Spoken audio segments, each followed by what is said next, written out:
Hi hobby friends, let's talk about yellow.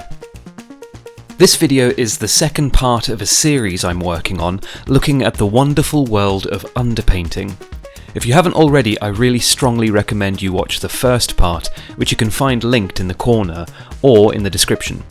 I go through the basics there and will be applying those tactics to yellow for this video. So, infamous yellow. Perhaps the Citadel team were making some kind of clever pigment-based joke when they decided to have the thick-walled, fortress-loving banana boys of the Imperial Fists represented by the weakest and thinnest acrylic paint.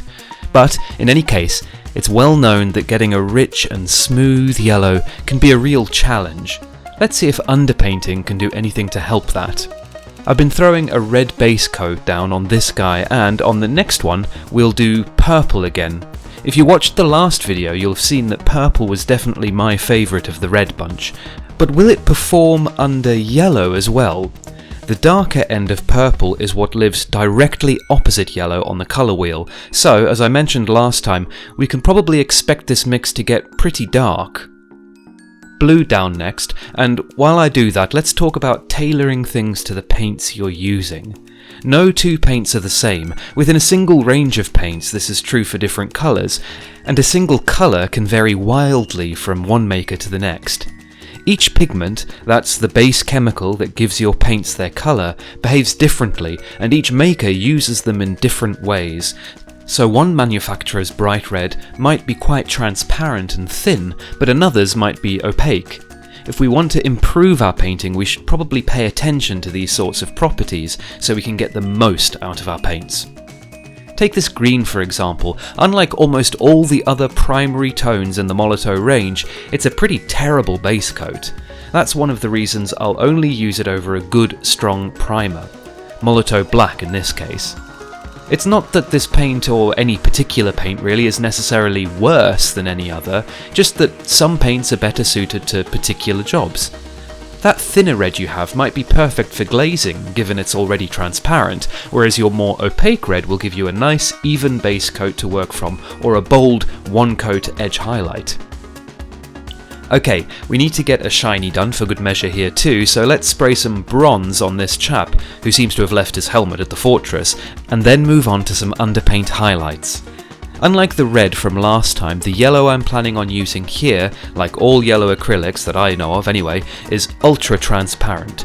So we need to be generous with our value jump to ensure we get a properly yellow feeling in the final result. For the red guy, I'm going to jump straight to white to get a good baseline of what this ink actually does. The red should give us some interesting transitions through orange into our shadows, and because red and yellow are close on the spectrum, we can predict that we won't fall into the black hole at the centre of the colour wheel. Of course, pigment mixing is a lot more complicated than that, but it's a good starting point to think about what we're doing. Sticking with pink over the purple here because, again, the pink colour offers some interesting properties. It's got a lot of red, which is analogous with our yellow goal, but some magenta as well, which is a much more ambiguous colour, bridging the gap between the cool and warm portions of the spectrum. Over the blue, I'm planning straight up yellow, one of the better yellow paints out there for opaqueness, namely Molotow's Zinc yellow. This dark blue is my prediction for the colour that yellow is going to struggle with the most. I'm imagining it will want to simply mix round to a muddy sort of green colour. Stick around to see the results, but in any case my thinking here was, if we want punchy yellow, we need to move away from blue. It may seem a cop-out to underpaint yellow with yellow, but ultimately the goal here is to see if we can get a bright, even yellow with a rich and interesting shadow, and nothing is off the table. Over the green goes peach, pretty close to white but with that extra hit of warmth that will contrast with the somewhat cool colour temperature of the green I'm using. And over the shiny guy I lay gold, but I went up another layer to silver as well. I don't want to jump the gun on this, but I think this could be much more interesting if you started with a much richer bronze colour than I did, or even a copper. But we'll try fixing this slightly flat transition later anyway. Last step is to add just a touch of white to the very highest highs. At the risk of sounding like a stuck record, yellow is weak, so giving an extra value push for those final highlights will really help. Plus, as you'll see in a second, it proves a point about underpainting, that the lower layers of colour really do have an effect. Let's take a look at what we have so far. A pretty simple red and white guy. Kind of the benchmark for this test in my mind. This purple and pink dude. Note the camera isn't doing the best job of capturing the colour nuance on these. He looks kind of blue and the pink isn't really visible, but trust me, he was purple and pink with just a little bit of white at the top in reality. This is the blue-yellow guy, and something interesting to note here is how greenish he's already looking, even though so far we've only used ostensibly opaque paints.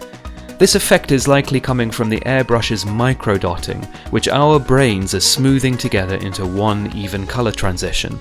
This is the same principle that makes stippling work as a blending technique, and is a cool look in its own right. The green peach guy next, again fairly blown out in the camera. This guy was the surprise result for me in this test, as you'll see in just a second. And finally, Shiny Man, who is looking absolutely fabulous after getting a little magenta spritz from below. I wasn't at all happy with how plain he was looking, so I added this undershading, but it's a good opportunity to test some colour wheel thinking as well. If his shadows and lower half are currently magenta, and we'll soon be adding a yellow filter, what colour do you expect this to become? The yellow I'm using for these guys is Yellow Azo Orange shade. It's maybe a little warmer than a perfectly pure yellow like Medium Azo, but I find it a little easier to deal with, and I just prefer the way it looks.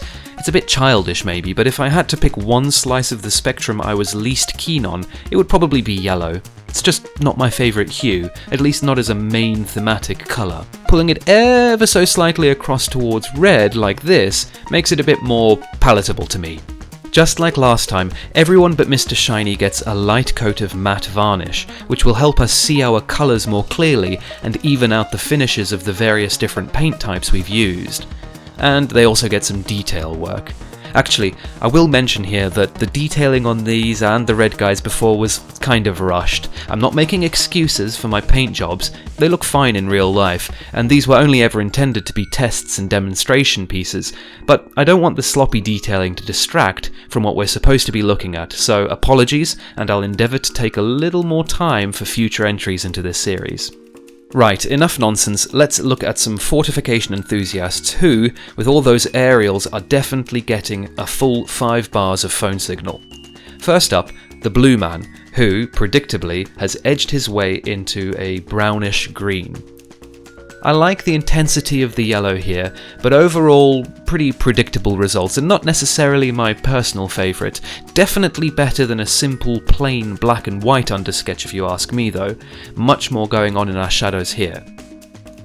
Let's compare him to the actually green guy. Now this was an interesting one for me, as I mentioned.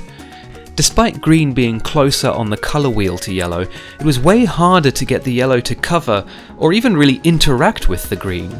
It's warmed things up slightly, but still definitely green here. An unusual result, but if you picture this guy on, say, a dense rainforest base, with maybe slightly deeper shades for the darkest shadows, it might look pretty cool. A good reminder that underpainting is a great way to express environment. Let me know in the comments if we should look at that in more detail in future underpainting videos. Purple now, and for me another really interesting result. This colour combo has really pulled out the warmth in yellow, and our shadows have been reduced to a fairly light brown colour. Not what I was expecting, but still a nice, rich yellow.